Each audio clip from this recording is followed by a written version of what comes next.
Good morning সবাইকে। আমি আজকে যে ব্লগটা করছি সেই তারিখটা হলো 30শে মে।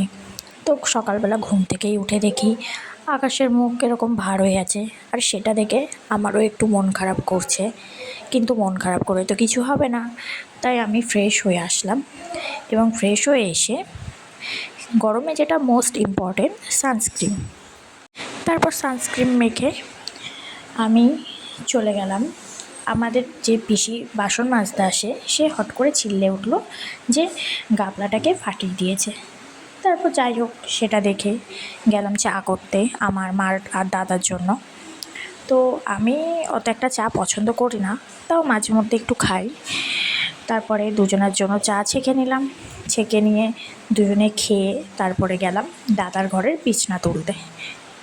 জানো তো, মনটা না খুব খারাপ আমার, কারণ যখনই সকালবেলা উঠে দেখেছি এরকম ওয়েদার, কারণ আজকে আমার বিকেলে বেরোনোর কথা ছিল, আর সেটা ভেবেই আমার মনটা ভীষণ খারাপ হয়ে গেল। কিন্তু কী করা যাবে, যেটা হওয়ার সেটা তো হবেই।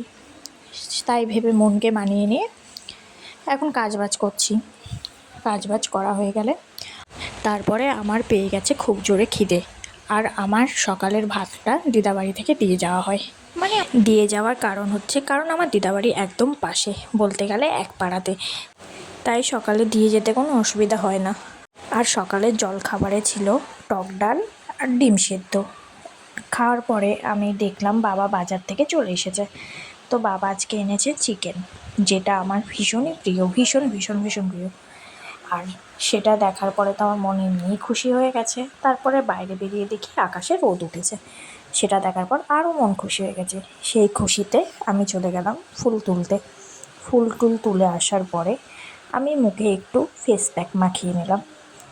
ফেস প্যাক মেখে কিছুক্ষণ রেখে তারপরে আমি মার কাছে চলে গেলাম কষা মাংস আনতে, কারণ কষা মাংস খেতে আমি ভীষণ ভালোবাসি। তোমরা কারা কারা আমার মতো কষা মাংস খেতে ভালোবাসো অবশ্যই জানাবে। তারপরে আমি চলে আসলাম পেঁয়াজ কাটতে। পেঁয়াজ আমি ভীষণ খাই, ভাতের সাথে হোক রুটির সাথে হোক, যে কোনো কিছুর সাথে আমি পেঁয়াজটা খুব ভালো খাই। আমার আর দাদার জন্য পেঁয়াজ কেটে নিয়ে দুজনেই খেতে বসে পড়লাম।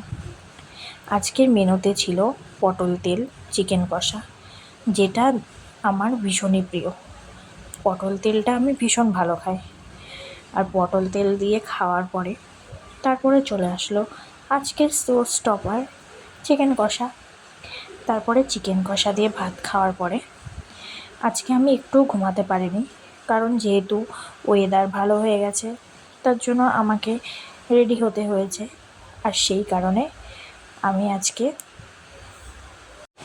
বিকালবেলা ঘুরতে বেরোবো, তার জন্য আমি রেডি হয়ে নিলাম। আর এটা হচ্ছে আজকে আমার আউটফিট। তারপরে কোথায় যাব ভাবতে ভাবতে বেরিয়ে পড়লাম, যেখানে দু চোখ যায় সেখানে। তারপর ভাবতে ভাবতে চলে গেলাম মুকুন্দনগরে। সেখানে গিয়ে খুচখাচ কিছু খেতে ইচ্ছা করছিল। ফার্স্টেই খেলাম আইসক্রিম খাওয়ার পরে তারপরে কিছুক্ষণ ওখানে থেকে আবার চলে আসলাম রানাঘাটের একটা পুতুলের দোকানে একটা পুতুল কিনতে। তো পুতুল কেনার পরে তারপর সোজা চলে গেলাম তপসিতে, যেখানে গিয়ে প্রথমেই একটা অর্ডার করেছি ফিশ ফ্রাইটা আমার অত একটা ভালো লাগলো না, যাই হোক।